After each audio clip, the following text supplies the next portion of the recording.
دوستو آپ لوگوں کو معلوم ہونا چاہیے کہ ہر چیز کے کچھ اصول ہوا کرتے ہیں، تو جنگ کے بھی کچھ اصول ہے۔ جنگ جو ہے یہ ایک نہایت سنگین اور ہولناک عمل ہے جس میں انسانی جانیں، وسائل اور اقدار داؤ پر لگ جاتے ہیں۔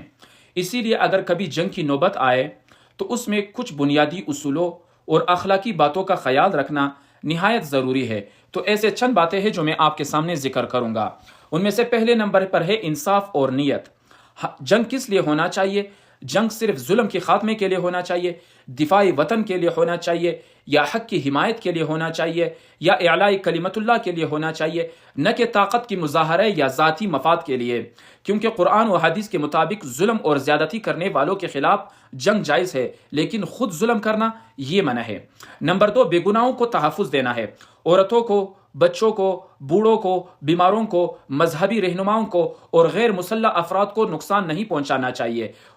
اسکولوں کو، ہسپتالوں کو، عبادت گاہوں کو، مدارس کو اور رہائشی علاقوں پر حملہ نہیں کرنا چاہیے۔ نمبر 3، قیدیوں کے ساتھ حسن سلوک کرنا چاہیے۔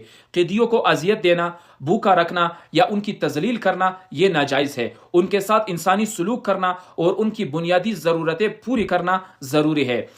نمبر 4، مال و املاک کی حفاظت۔ دشمن کی ملک میں بھی غیر ضروری تباہی پھیلانا منع ہے۔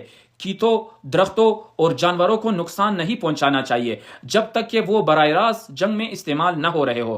نمبر 4، معاہدوں اور وعدوں کی پاسداری کرنا۔ جنگ کے دوران کیے گئے معاہدوں، امن اور صلح کی وعدوں کو ہر حال میں نبھانا چاہیے۔ دھوکہ، غداری اور پیٹ پیچھے وار اسلام اور انسانی اخلاقیات کے خلاف ہے۔